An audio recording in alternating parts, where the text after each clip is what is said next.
이인영 통일부 장관에 대한 인사청문회가 지금 이 시각 국회에서 진행되고 있습니다. 이 후보자의 대북관과 사상, 그리고 아들 병역 면제와 유학 문제 의혹에 대한 질의가 이어지고 있습니다. 탈북민 출신인 미래통합당 태영호 의원과는 신경전을 벌이기도 했습니다. 국회 취재기자 연결해서 자세한 내용 알아보겠습니다. 우철희 기자. 네, 국회입니다. 네. 자, 이인영 통일부 장관 후보자에 대한 인사청문회, 이 오전 중에는 야당의 색깔론 공세가 거세다고요. 네, 그렇습니다. 국회 외교통일위원회는 오전 10시부터 이인영 통일부 장관 후보자에 대한 인사청문회를 진행하고 있습니다. 이인영 후보자, 지난 1987년 전국 대학생 대표자 협의회, 그러니까 전대협 초대 의장 출신인데요. 반미 친북주의자 아니냐는 논란과 함께 아들의 병역 면제 그리고 스위스 호화 유학 의혹에 대해 질의가 집중되고 있습니다. 특히 눈에 띄는 장면은 탈북민 출신 첫 지역구 국회의원이 된 미래통합당 태영호 의원과의 질의 응답 과정입니다.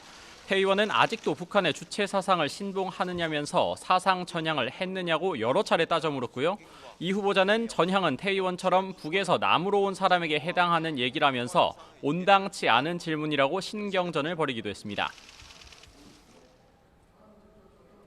후보자의 삶의 궤적을 많이 들여다봤는데 언제 어디서 또 어떻게 사상 전향을 했는가 이걸 제가 찾지를 못했어요. 그래서 의원님께서 저에게 사상 전향 여부를 다시 물어보시는 것은 아직 남쪽의 민주주의에 대한 이해도가 떨어지는 것이다. 저는 이렇게 네, 태 의원의 질의에 민주당은 이 후보자가 대한민국 4선 국회의원 출신이라면서 굉장한 국회 모욕 행위이자 천박한 사상 검증이라고 반발을 했고요.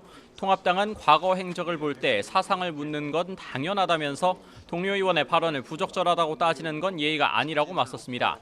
이와 함께 민주당에서는 이 후보자 아들의 스위스 호화 유학 논란에 대해 이른바 부모 찬스가 아니라면서 황당한 주장이라고 방어에 나섰습니다. 반면 통합당은 아들의 병역 면제에 대한 국민적 의혹이 상당한데 이 후보자가 자료 제출을 거부하고 있다면서 하루만 때우자는 식으로 버텨서는 안 된다고 비판했습니다.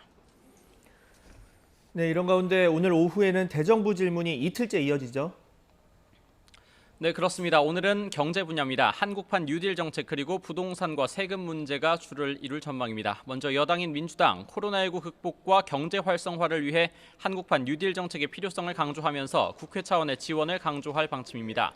또 부동산 투기 억제를 위해 다주택자를 중심으로 한 세금 강화와 관련 법안의 조속한 통과를 언급할 것으로 보입니다. 반면 야당인 통합당은 문재인 정부의 총체적인 경제정책 실패를 정조준한다는 계획입니다. 특히 현재의 부동산 가격 폭등과 관련해 세금 폭탄 위주의 정책이 아닌 재건축, 재개발 규제 완화 등 공급 확대로의 근본적인 방향 전환을 요구할 방침입니다. 줄곧 주장하던 김현미 국토교통부 장관은 물론 경제정책을 총괄하는 홍남기 기획재정부 장관 겸 경제부총리에게도 책임을 물어서 해임해야 한다는 입장을 밝힐 전망입니다.